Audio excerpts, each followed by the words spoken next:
I have written 41 official incident reports in my career. Most of them involved procedural violations, customs disputes, the occasional diplomatic misunderstanding that required 3 days of mediation and a formal apology dinner. Once, memorably, a Brethaki dignitary accused a Vothuri delegate of insulting his genetic lineage by offering him the wrong color of ceremonial cloth. That one took 2 weeks. This report is different. This report is the one I will probably be asked to explain for the rest of my working life. And every time I explain it, I will start with the same detail, because it is the detail that makes everything else make sense, or at least makes it make sense in the terrifying way that only certain truths can. She was carrying a backpack. It was pale blue. Canvas. One of the straps had been repaired with a different color thread, darker blue, almost navy, and there was a small embroidered patch near the top that depicted what I later learned was a fictional Earth animal called a capybara, rendered in cheerful yellow and orange. She was, to every observable metric available to the 17 different species present in that corridor, a child. She was, by human reckoning, 14 years old. And she nearly ended a war before it started. What follows is the assembled testimony of those present, cross-referenced with security footage, environmental sensor data, and my own direct observations. I have tried to present it in sequence. I have tried to be clinical and precise in the way that official documents are supposed to be. But I will tell you now, and I will not apologize for saying it, that some of what I witnessed in that corridor will not reduce to clinical precision. Some of it will only reduce to awe. The humans have a word for what she was. Several of my colleagues used it afterward, and I think it is the right word, even though it does not translate cleanly into any of our languages. They called her formidable. I looked it up. It means causing great fear or respect through being impressively large, powerful, or capable. She was none of those things by appearance. But she was all of them, in every way that actually counted. This is the account of what happened at Meridian Gate on the day. A schoolgirl walked in and reminded 27 alien species what kind of planet Earth actually is. Chapter 1, Meridian Gate Morning Shift. Witness account, Desk Officer PRNNICKYOLA, VOTHURI Collective. Recorded 4 cycles post-incident. Translated from Vothuri Standard. I need to start by explaining what Meridian Gate actually is, because if you have not been there, you will not understand the significance of the location. And the significance of the location is important to understanding why what happened was so alarming. Meridian Gate is not a military installation. I want to be very clear about that, because in the aftermath of the incident, I heard several commentators describe it in ways that suggested it was some kind of fortified position or strategic asset. It is not. It is, in the most literal sense, a train station. A very large, very expensive, very heavily symbolic train station.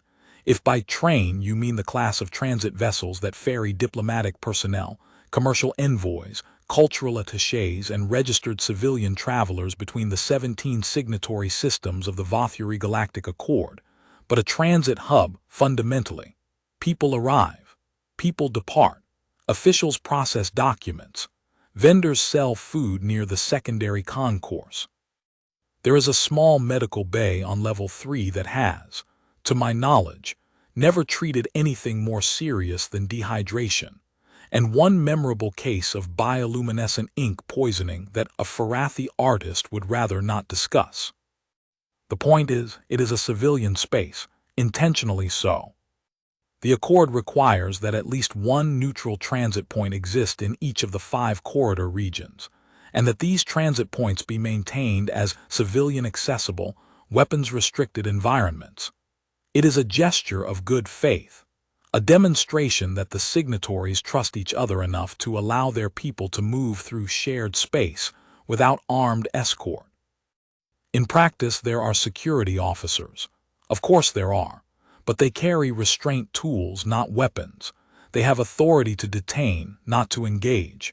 The entire atmosphere of Meridian Gate is designed to feel, and I use this word carefully, safe. That morning felt safe. I had been on desk duty since the early shift. My station was at the main arrival platform, Secondary Bay 4, which handles the mid-cycle passenger manifests from the Halcyon relay. On a typical morning, I process between 40 and 90 arrivals, mostly commercial travelers, a few cultural exchange participants, the occasional registered tourist. The human contingent had been growing steadily for the past 4 cycles. This was not unusual. Earth had been a signatory to the Accord for approximately 9 of their years, and in that time, the volume of human travelers through Meridian Gate had increased by something like 300%. My supervisor found this alarming. I found it, personally, somewhat charming. Humans travel the way they seem to do everything, which is with tremendous enthusiasm and a remarkable tolerance for inconvenience. They bring snacks. They photograph things that no other species thinks to photograph. They strike up conversations with beings they have never met, in languages they do not speak, with a confidence that I can only describe as audacious. I did not, at that point, have any particular fear of human travelers. I would like to note, for the record, that this changed somewhat after the incident. Not because I became afraid of humans, I want to be precise here, but because I became aware of humans in a way I had not previously been. There is a difference. One is a response to threat. The other is a response to understanding. What I gained was understanding. But I am getting ahead of myself. The morning of the incident began, as far as I was concerned, with a standard manifest. 43 arrivals on the Halcyon relay. 31 of them were registered commercial envoys from Farathi space. 7 were Vothuri cultural exchange participants returning from their assignment on the Salith perimeter. 4 were unregistered independents traveling on civilian transit passes, which requires additional documentation review but is not uncommon. And 1 was listed simply as human, minor, educational exchange program accompanied. I noticed this entry because minors traveling through Meridian Gate are subject to additional verification protocols. Not burdensome ones. The Accord is careful about not creating barriers for legitimate family or educational travel, but additional ones. I flagged the entry for standard secondary review and moved on. When the Halcyon relay docked and the passengers began to disembark, I was watching the flow from my desk station on the elevated platform. I saw her before I processed who she was. She was hard to miss, not because she was conspicuous in any alarming way, but because she moved differently from the crowd around her. Most arrival passengers, regardless of species, have a particular quality of motion, the slight disorientation of transit, the instinctive checking of surroundings in an unfamiliar environment, the unconscious clustering toward others from the same system. She walked like she was taking a morning stroll. She had the pale blue backpack over one shoulder, just the one, in the casual way that humans often carry bags, and she was looking around at the station with the kind of open, interested expression I associate with genuine curiosity rather than anxiety. She was small by human standards, I think. I'm not expert in human physical variation, but she appeared young, with dark hair pulled back and large dark eyes that moved constantly, cataloging, noting. There was a woman with her, older, possibly her mother, though I did not confirm this until later. The woman was more typical in her arrival demeanor, slightly tense, document case under one arm, scanning for the processing desks with the purposeful focus of someone who has done this before and knows where the queues are slowest. They joined the queue for Secondary Bay 4. I processed them in order. When they reached my desk, I greeted them in standard Accord English, which is the designated interface language for human travelers. The woman said, Good morning. Mariela Vasquez, registered cultural liaison, and this is Danny. She's with the Meridian Youth Exchange Program, Cycle 44. She slid a document chip across the desk. I read it. The girl, Danny, was leaning on the edge of my desk with her forearms, looking at the environmental display panel on the wall behind me with what I can only describe as focused interest. Not the vague tourist appreciation of an impressive screen, but the specific attention of someone reading data. I am embarrassed to admit that my first thought was not anything particularly profound. My first thought was, this child is reading the environmental sensor readouts and seems to understand what she is looking at. My second thought, which came about a half-second later, was, she has just spotted something on those readouts that I have not checked yet today. I turned and looked at the panel. I did not see anything unusual. I turned back to the girl. She smiled at me. It was a perfectly normal smile, pleasant, a little shy even. Hi, she said. Good morning, I said. I processed her documentation, confirmed her enrollment in the youth exchange program, verified the accompanying adult's credentials, and cleared them both for transit. They moved on. I remember thinking for approximately 2 seconds that she had probably just been reading the display the way curious children sometimes do, noting the names of things, the numbers, the patterns of data, without really understanding them. Then I had 15 more arrivals to process, and I stopped thinking about her. I stopped thinking about her until the alert came through, approximately 40 minutes later from the far end of Corridor 7. At that point, I thought about nothing else for the rest of the day. Witness account, Cultural Liaison Officer BERTHSOLUN, FERETHI Assembly. Recorded 3 cycles post-incident. Translated from Farathi High dialect. There are 64 beings in my field of specialty who study human behavioral patterns. I am not saying this to be boastful.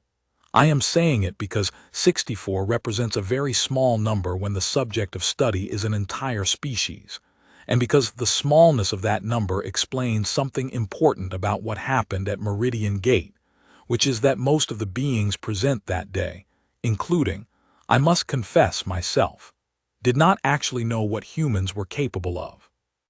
We thought we did. This is the critical error.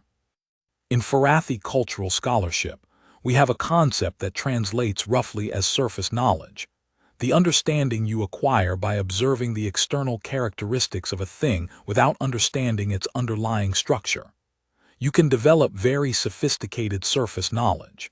You can accumulate years of data, hundreds of behavioral observations, a considerable library of documented interactions. And you can still be wrong in the ways that matter most, because surface knowledge is, by definition, knowledge of the surface. What happened at Meridian Gate was a lesson in the difference between surface knowledge and structural knowledge. I had surface knowledge of humans.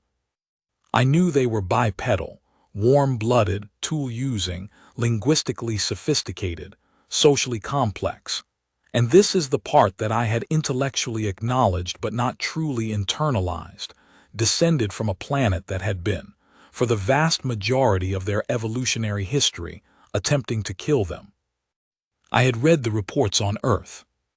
Gravity, 9.8 meters per second squared, approximately 1.2 times the standard for Farathi physiology, which would cause chronic joint stress and cardiovascular strain for most Farathi individuals exposed long-term.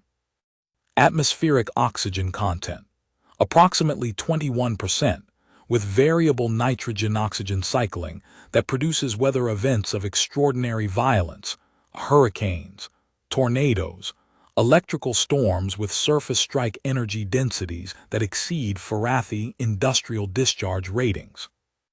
Surface temperature range, -89 degrees Celsius to approximately 57 degrees, with habitation across the full range. Predator ecosystem, Earth maintains active apex predator populations across multiple biomes. Bears, large cats, crocodilians, and the detail I find most remarkable, sharks, which are essentially ancient killing machines that have survived 5 mass extinction events and still occupy the dominant predator niche in Earth's oceans. I had read all of this. I had read the population statistics, the historical records, the genomic data confirming that humans had, over approximately 200,000 years, survived an asteroid impact, multiple ice ages, global plague events, and I cannot stress this enough, each other, in quantities that would have destroyed any civilization with less tenacity. I had read it. I had filed it. I had not truly understood what it meant. What it meant was this: the child who walked into Meridian Gate that morning had ancestors who wrestled bears, who crossed oceans in wooden boats during storm season, who looked at hostile ecosystems and said, collectively, this seems fine, we'll work with it. And not just her ancestors in the distant past. Living humans today voluntarily seek out extreme physical challenges for recreational purposes. They run races across deserts. They climb mountains in temperatures that would kill a Farathi in minutes. They dive into ocean depths where the pressure is sufficient to crush unprotected biological tissue. For fun. They do this for fun. I had read this too. I had smiled at it, in the mild, affectionate way that a scholar sometimes smiles at charming cultural curiosities. I had not understood it. On the morning of the incident, I was positioned in the commercial concourse adjacent to Corridor 7, conducting observational fieldwork for a paper I was writing on cross-species market behavior. This was a routine exercise. I had done it many times. Corridor 7 was a good location because it sat at the intersection of 3 major transit flows and consistently provided diverse behavioral samples. I was taking notes. I was approximately 30 meters from the junction that would later become the focal point of the incident. I saw the Caliph team arrive. Now, and I want to be careful here, because this is the part of my account that will inevitably attract political scrutiny. I need to describe what the Caliph are, because it is relevant. The Caliph Dominion is a signatory to the Accord. Technically, they signed 9 cycles ago in the same wave as Earth. Their signing was contentious. There were concerns raised by several of the other signatory species about certain patterns in Caliph territorial behavior and their history of what their own diplomatic representatives described as vigorous border enforcement, and what the Brethaki, the Salith, and 3 other border species described in considerably less euphemistic terms. The concerns were noted. The treaty was signed, and the Caliph, to their credit, had maintained technical compliance for 9 cycles without a major incident. I say technical compliance deliberately. The Caliph are large. The average adult male stands approximately 2.5 meters tall. They are built on a structural plan that is, by most galactic biological standards, terrifying, dense musculature layered over a skeleton with approximately 40% more bone mass than the Vothuri standard, redundant organ systems, a nervous system wired for threat assessment that operates, I am told by neurological colleagues, at something like twice the processing speed of most signatory species. They evolved on a high-gravity world with aggressive fauna. Sound familiar? The difference, and this is the crucial difference that everyone at Meridian Gate that morning was acutely aware of, is that the Caliph knew they were frightening. They wore it. Not in a threatening way, technically.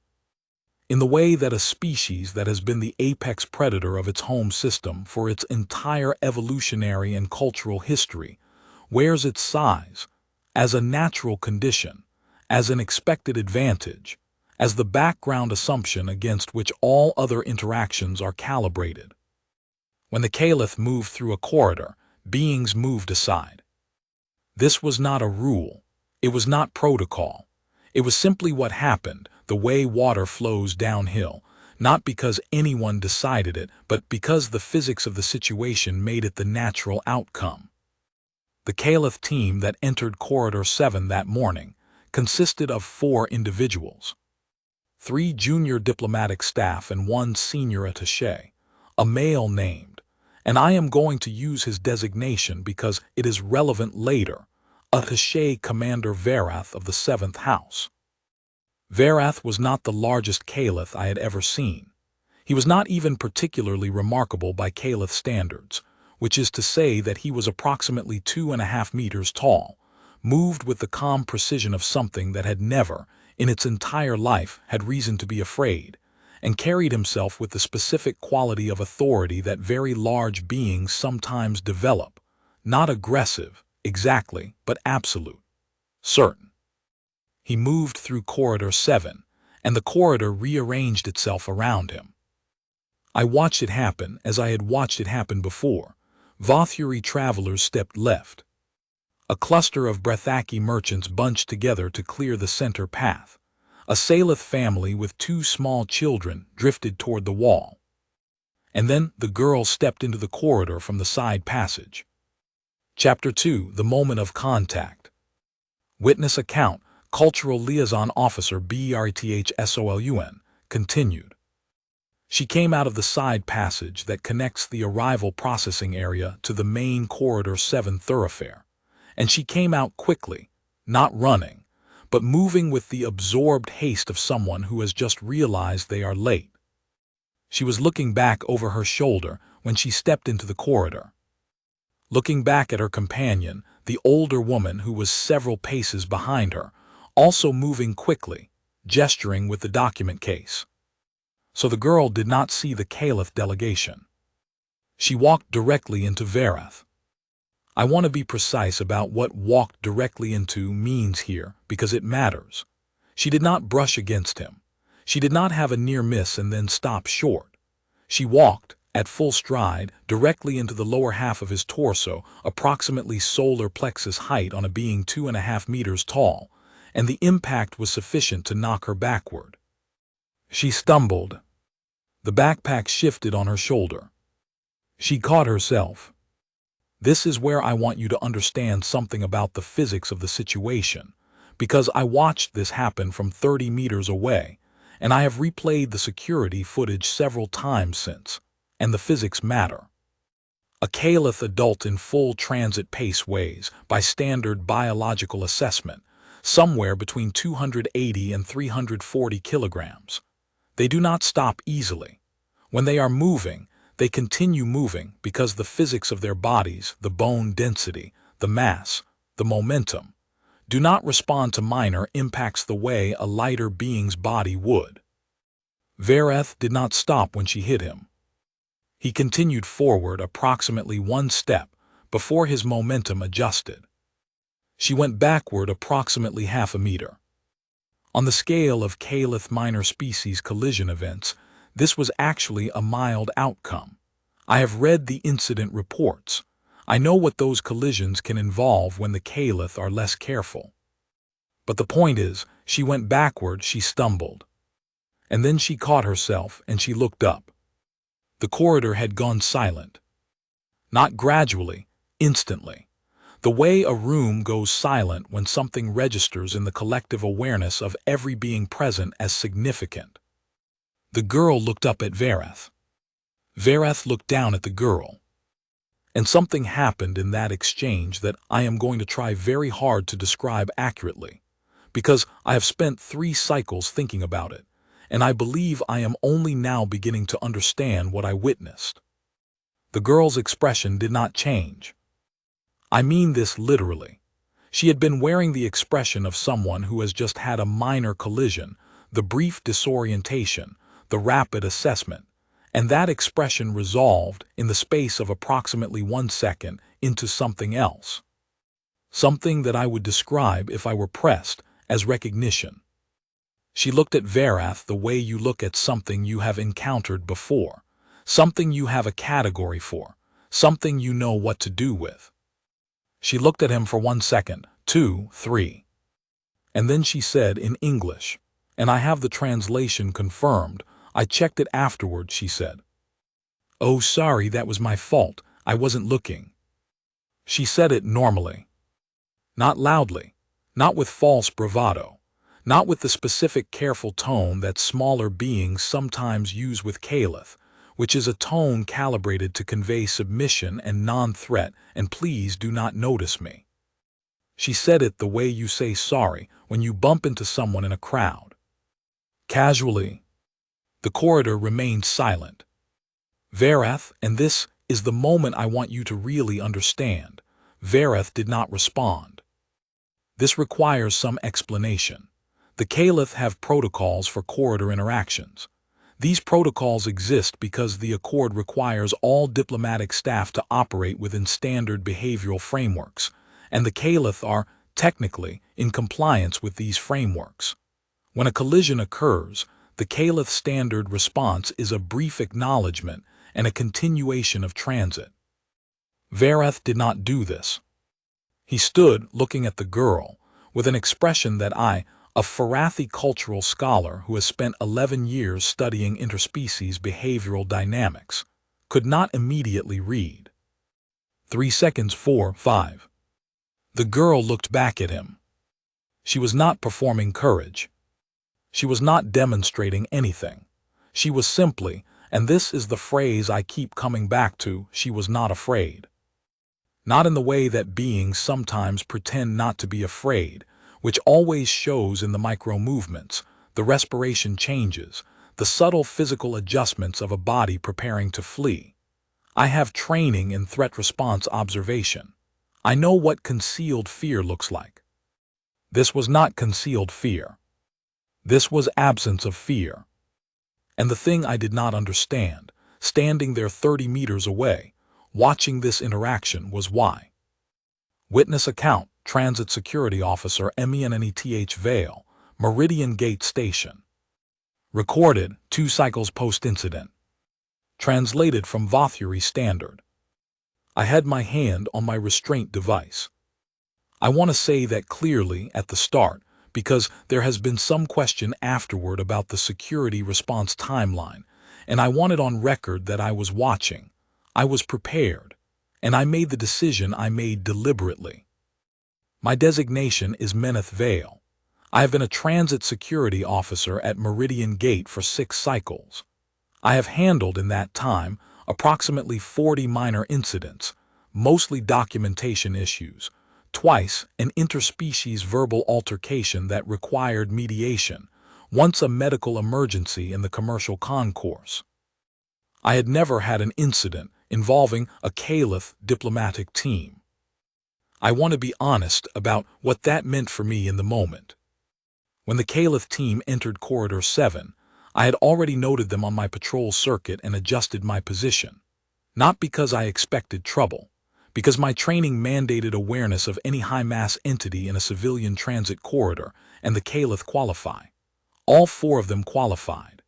Verath, in particular, qualified as what my training manual describes as a significant displacement variable, which is the polite way of saying if he moves wrong, people could get hurt. I had been tracking the delegation at a distance of approximately 20 meters when the collision happened. I saw it. My hand was on my device before the girl had finished stumbling backward. And then I watched what happened next, and I did not draw the device. I am not going to pretend I made a heroic tactical decision. What actually happened was that the situation evolved faster than my decision-making process, and I was still processing when the situation had already changed. The girl caught herself. She looked up. She said sorry. And I thought, this is going to go bad. Every piece of training I have says that cross-species collision incidents involving Caliph require immediate mediation. The reason for this is that the Caliph have a concept. I've been briefed on it. All security personnel have. That translates roughly as territorial acknowledgement, which is their cultural framework for corridor dynamics. In the Caliph understanding, when a being enters a Caliph-occupied space, The appropriate response is a specific set of deferential behaviors that signal non-challenge.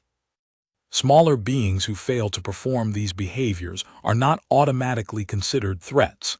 The Accord has done a lot of work to update Caliph diplomatic training on this point.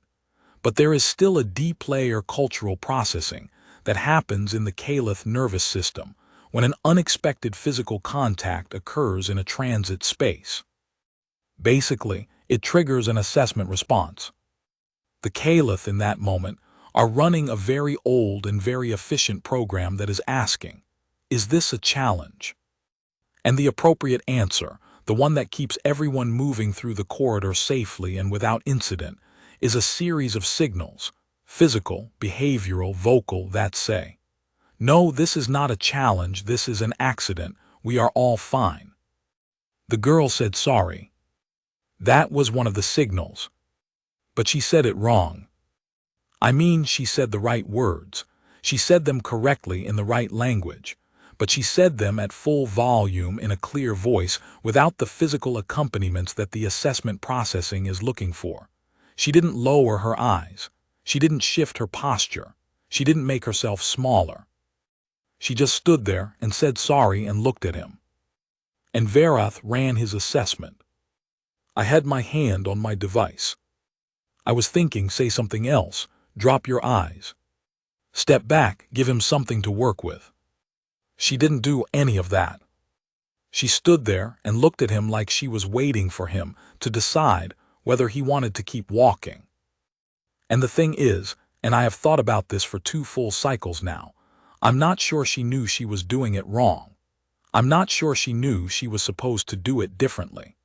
I think she just actually wasn't afraid, and all the behavioral signals she was giving off were the natural behavioral signals of something that genuinely does not register the situation as threatening. Which, to the Caliph assessment process, is, and I looked this up afterward because I needed to understand what I was seeing, not actually a challenge signal. A challenge signal has specific components, aggression markers, territorial assertion, physical posturing. What she was giving off was none of those things. She was giving off the behavioral signature of something that encounters apex predators and does not classify them as apex predators. And what I saw happen in the 5 seconds of silence after she said sorry was the Caliph assessment process encountering an input it did not have a standard category for. Verath's eyes, and I was close enough to see this, 20 meters, it was clear. Verath's eyes did something I had never seen a Caliph's eyes do in a civilian corridor interaction. They narrowed. Not in aggression. In something that looked, if I am reading it right, and I have consulted with 2 Farathi behavioral specialists since, and they agree with my interpretation, it looked like recalibration. Like something in his processing had just received unexpected data. Chapter 3, The Question. Witness Account, Attaché Commander VRATH, KALETH Dominion. Recorded 6 cycles post-incident. Translated from Caliph Primary Dialect, Certified Translation, Accord Standard. Note, this account was provided voluntarily by Commander Verath. No diplomatic pressure was applied.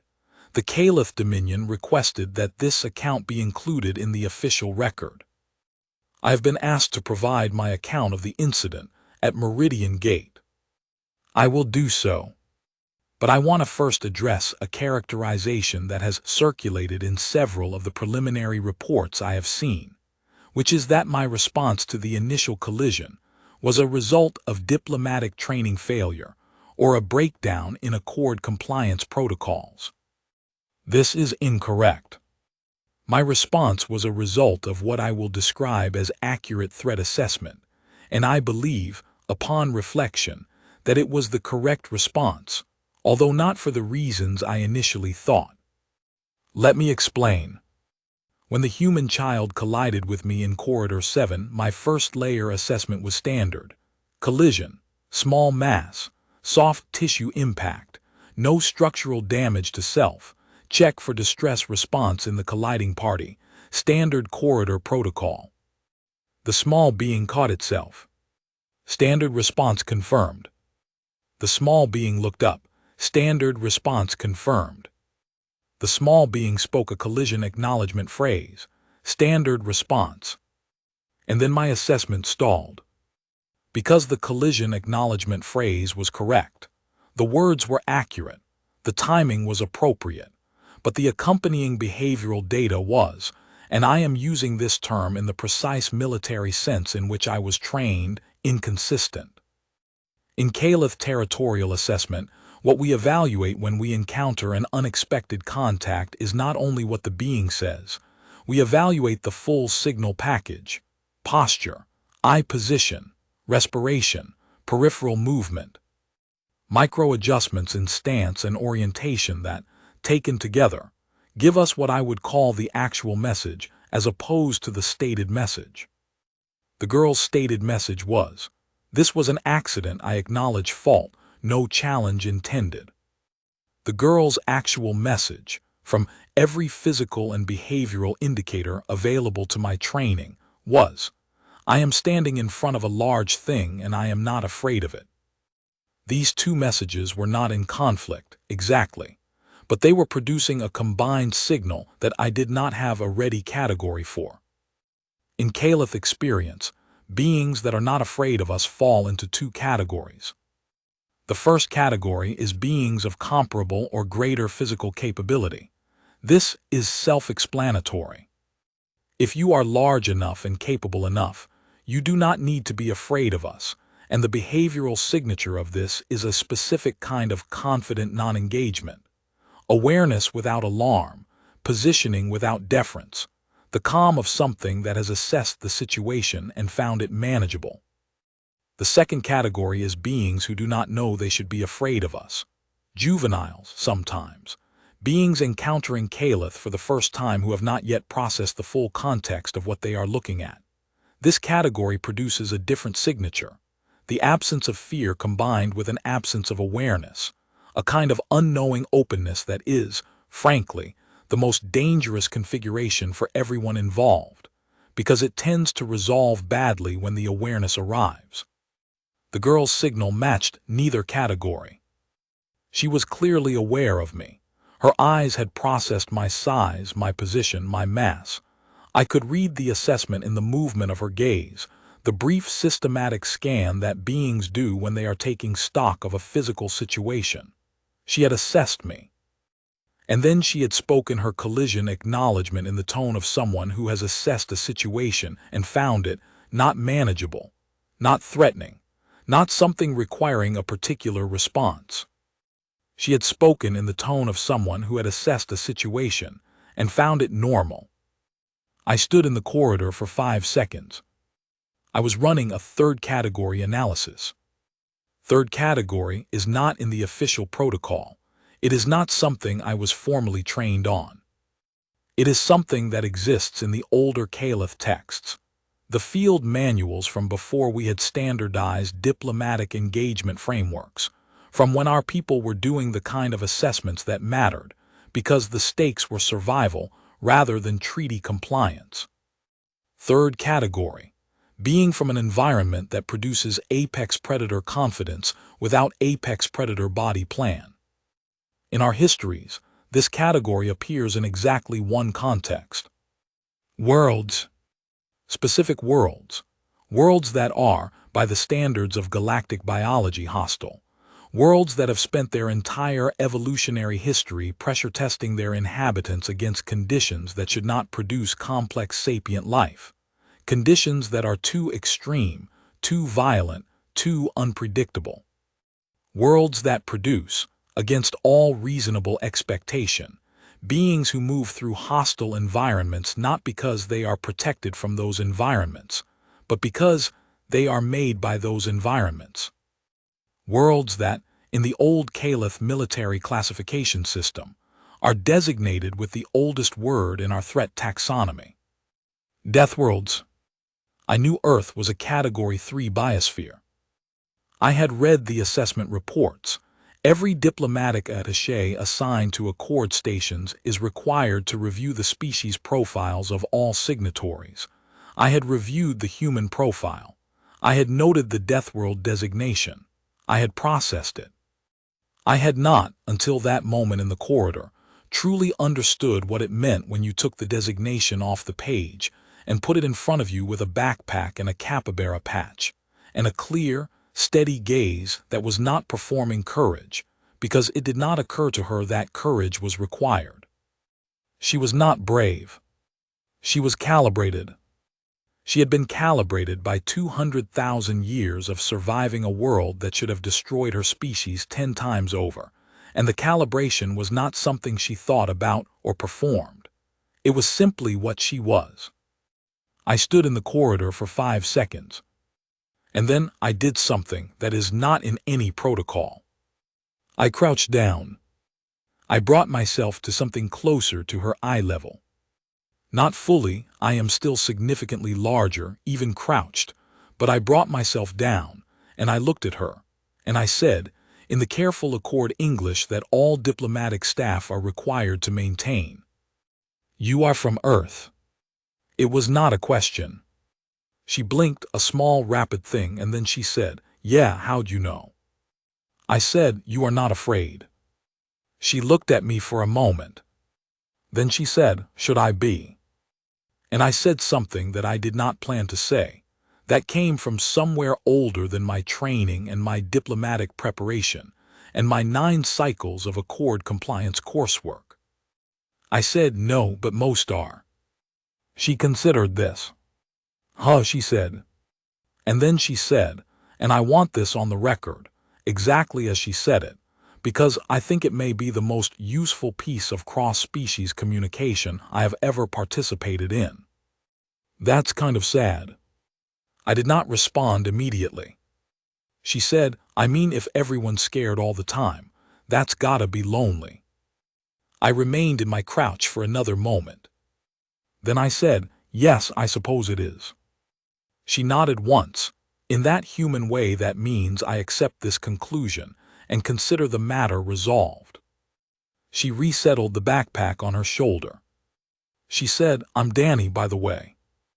I said, "I am Verath." She said, "Nice to meet you, Verath." And she walked past me and continued down the corridor. Chapter 4: What the Corridor Remembered. Witness Account, Senior Observer THALNNVOSS, VOTHURI Collective. Recorded 8 cycles post-incident. I was not present for the initial collision.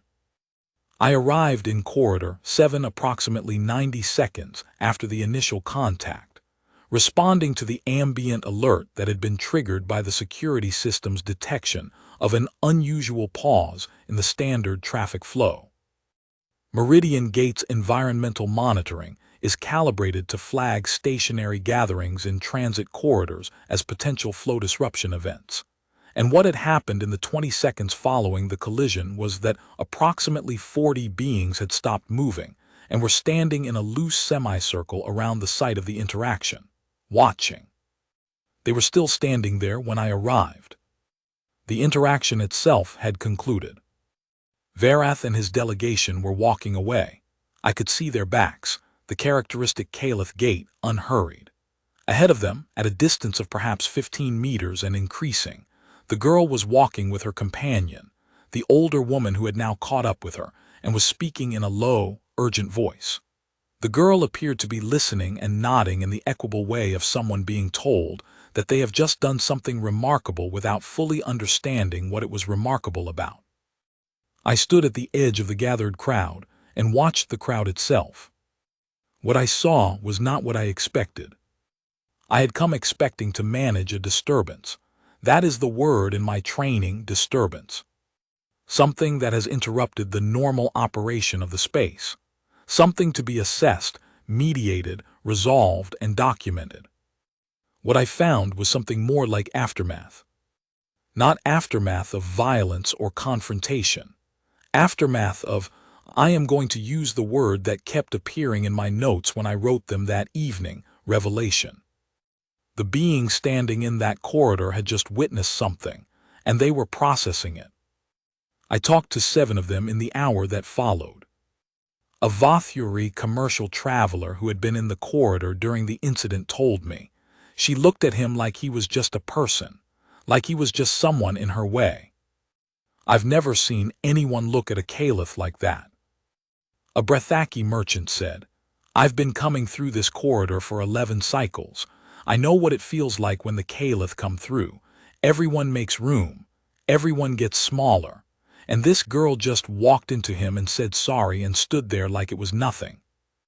A Salith family, the mother spoke to me, her 2 children hanging back and listening, said, My children watched that, and my son said afterward, Mama, why wasn't she scared? And I didn't know what to say, because the honest answer is I don't know. I've been scared of the caliph since I was younger than she is. A Farathi cultural observer, Salyun, who has since provided his own account, said to me, I've spent 11 years studying humans and I still didn't know. I read the data and I categorized it and I told myself I understood, and I didn't. Not until I watched that child stand in the middle of a corridor and not know that she was supposed to be afraid. I talked to 7 beings. Every account was different. Every account circled back to the same central observation. She wasn't afraid. She hadn't chosen not to be afraid. She hadn't overcome fear. She hadn't performed courage in the face of something frightening. She had simply not been afraid, in the deep and genuine and unstudied way of something that has been made, by the world it comes from, into a creature for whom fear is a tool rather than a condition. Humans, I have since learned from reading their own scientific literature, experience fear in approximately the same way every other sapient species does. They have a threat response system. They have stress hormones. They have the same ancient wiring that tells a living thing when it is in danger. What is different, and this is the part that I think most of us had not truly absorbed, is that they have a relationship with that system that most other sapient species do not develop. Humans on Earth cannot afford to be paralyzed by fear. Their world does not allow it. Their world is a place where fear is useful if it sharpens you and fatal if it freezes you. And so, over 200,000 years of surviving that world, humans developed something that I am going to call, borrowing from their own psychological literature, fear regulation. They feel fear, they feel it completely and accurately, and then they act anyway. Not because they are braver than other species. Because they have had more practice. Because on a world where the grass hides apex predators, and the rivers flood without warning, and the weather can kill you in 40 minutes, and the other humans are often the most dangerous thing in your environment, you do not get to stop and process your fear until the situation is resolved. You assess, you act, you feel the fear on the other side. That is the human pattern. And Danny, 14 years old, backpack over one shoulder, capybara patch, missing her mother's cautionary voice because she was already moving. Danny had simply done what her entire species is built to do. She had looked at the thing in front of her, assessed it, decided what to do and done it. And the thing in front of her had responded to what she actually was, not what she appeared to be. Because Varath and I have thought about this a great deal in the 8 cycles since the incident, Varath is old enough to know his own species taxonomy. He knows what a Deathworld is. He knows what it produces, and he recognized it. Not in the data she carried, not in her documentation, not in her species designation on the manifest. In her eyes. In the way she looked at him like he was a person. I wrote in my notes that evening, the girl is not extraordinary. That is the point. She is ordinary. She is ordinary in the way that Earth produces ordinary, which is to say, she is calibrated against conditions that make most of what the rest of the galaxy considers extraordinary look, from the inside, perfectly manageable. I have not changed my mind about this.